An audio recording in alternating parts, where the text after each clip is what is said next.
खुलुमबाय नोंथांमोननि सेराव लानानै फैदों मोनसे बिग ब्रेकिं निउज।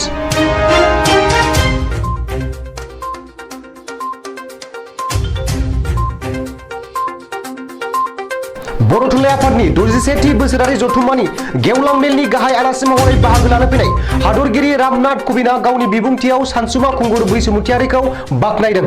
लोगोसे गावनि बिबुंथियाव सन्मान गोनां रावजों बड'लेण्ड सोमावसारनायनि मैखोम दैदेनगिरि होननानै बुंदों। हादरगिरि रामनाथ कविना गावनि बिबुंथियाव मा बुंदों खोनासंनि फै।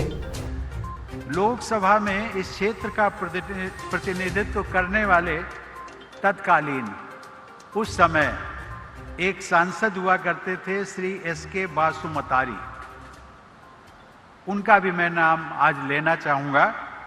वो मेरे अच्छे मित्र थे और उनकी विशेषता ये थी कि जब हम लोग उनको नमस्ते कहते थे तो वो नमस्ते का उत्तर हमेशा जय बोडोलैंड बोलकर दिया करते थे।